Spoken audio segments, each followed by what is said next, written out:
A war of words between the United Nations and Israel is escalating, with the Israeli ambassador calling for the resignation of Secretary General Antonio Guterres after a speech on Tuesday. Guterres spoke to the media earlier, saying that he wished to set the record straight, and he criticized those who claimed he had justified attacks by Hamas. I am shocked by the misrepresentations by some of my statement yesterday in the Security Council, as if I was justifying acts of terror by Hamas. This is false. It was the opposite. Kristen Saloomey is at the United Nations in New York. Can you tell us where this is coming from and why Guterres feels the need to set the record straight, in his words? Right. Well, yesterday, during the Security Council meeting on the situation in the Middle East, Guterres, in his remarks, did, as you just heard, talk about the situation in the Middle East. He said in those remarks that what is happening in Gaza didn't happen in a vacuum. Or, sorry, what Hamas did and what is happening in the Middle East didn't happen in a vacuum, that the Palestinians have been subjected to 56 years of occupation. That prompted a very, very angry response from the Israeli delegation. Foreign Minister Eli Cohen canceled his visit with the Secretary General that was scheduled for later in the day. The Israeli ambassador said that the Secretary General should resign and that Israel was going to cancel visas for diplomats, including Martin Griffiths, the chief humanitarian Undersecretary General here at the United Nations, who is in the region. He's been in Egypt and was scheduled to go to Israel. They're saying they're not going to give him a visa to come to the country because of these remarks, which they said seem to justify Hamas's terror attacks, which, as you just heard, the Secretary General vehemently denied. And I can tell you, I was here listening to his remarks. He did very much condemn the taking of civilians, the attacks on civilians, and so forth. But it was those remarks that prompted this angry reaction from the Israeli delegations. I should also point out that the UN hasn't confirmed whether or not Martin Griffiths is still planning to travel, if the visa has in fact been canceled, or where things stand. But that was the threat that was made by the Israeli team. Kristen, this is a remarkable what's been happening between the UN Secretary General and Israel over the last 24 hours. Thank you very much for that reporting. We're going to go to Alan Fisher, who is joining us now from occupied East Jerusalem for the Israeli side of this. Alan, I suppose the question is, number one, explain Israel's reaction to what Guterres said and what they're doing now.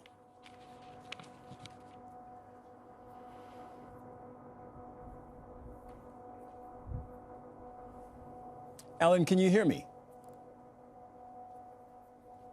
All right, it looks like we're going to work on the audio on that and bring Alan Fisher in with us just momentarily. We definitely need the other side of the the other side of this story, the Israeli side. I want to bring in Sultan Barakat. You're a professor of public policy at Hamad Bin Khalifa University. The speech we heard from the UN Secretary General Antonio Guterres about an hour ago now. It was a 2-minute speech, and he felt the need to set the record straight. He said, "No, I'm not justifying terrorism. That is absolutely not what I'm doing." Have you ever seen a UN Secretary General do anything like that, or have to do anything like that? Well, UN Secretary Generals are very experienced diplomats, and they have to weigh their words very, very carefully. And I think Guterres in particular is very, very knowledgeable, and he's as old as the State of Israel. And this man, before taking over as the Secretary General in 2016, he served almost for 10 years as the head of the United Nations Refugee Agency. So I understand the meaning of his words, the suffering that people go through and so on. And before that, as you know, he was the Prime Minister of Portugal for a number of years.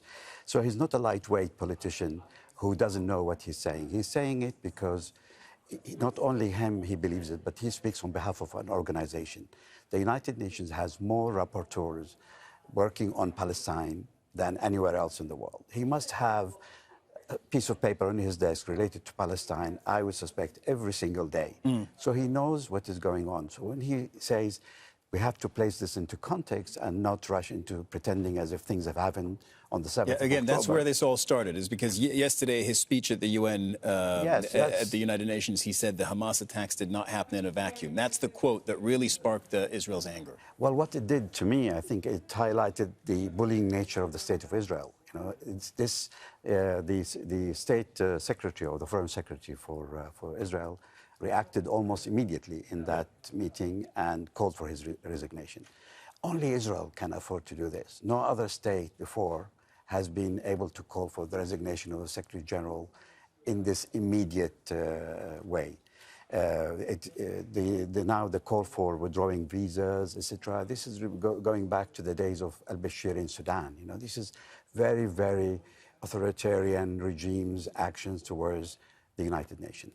Of course, Israel. But what's the play for Israel here? Because if you start talking about not granting visas to UN high diplomats, if you start saying that the UN Secretary General, you're accusing them of justifying terrorism, etc., are they trying to discredit the UN? Because at the same time, in parallel to this, we're seeing the UN trying to come up with common language that would perhaps call for a pause in Israel's bombardment of Gaza. And presumably Israel wants none of that. No. Of course, discrediting the UN is at the center of this strategy, I think, at this moment, because the only thing that protects the Palestinians' right today is the legal side. On the ground, they're occupied, the Israelis are expanding, the settlements are expanding, they're winning, they're taking everything. The only thing that's standing between them and creating a Jewish-only state in Palestine is the legality of the legal resolutions that have been passed by the UN. And Israel is not new to this. They've been trying to discredit the UN for a long, long time, and they will continue. One important point to note is the UN does not designate Hamas as a terrorist organization. The US does, the EU does, even maybe Saudi Arabia does, but not the United Nations. So as far as he's concerned, he's not talking about a terrorist organization that has undertaken act of terror inside Israel.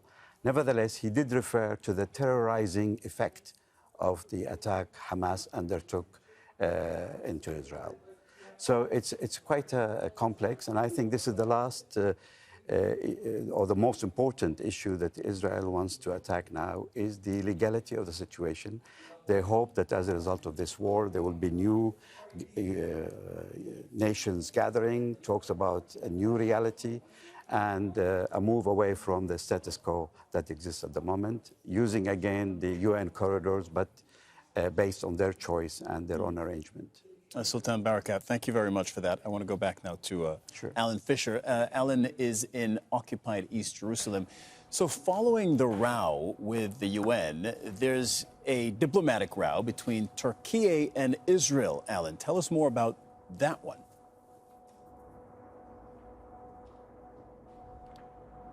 Well, the relations between Turkey and Israel were getting better, but they've been fraught since around 2010 when a flotilla of ships tried to break the blockade around Gaza and a number of Turkish citizens were killed. As I say, things were getting better, but then just in the last few hours, Erdogan from Turkey, the Turkish president, said that Hamas was not a terrorist organization, that it's fighting for its land, and there had been plans for him to visit Israel. He said now there will be no visit, and Israel took advantage of Turkey's good intentions. Well, there's been a response from the Israeli Foreign Ministry from that in the last couple of hours. They have said that they reject what Tayyip Erdogan has said, described Hamas as a despicable terrorist organization. And he said Turkish attempts to pretend do not change the horrors that the world has seen. Just as those relations were getting better, it seems that they are now holed below the waterline, and things between Ankara and the government in Israel are at perhaps the lowest point they've been since that event way back in 2010. Alan Fisher reporting there from occupied East Jerusalem. Thank you very much.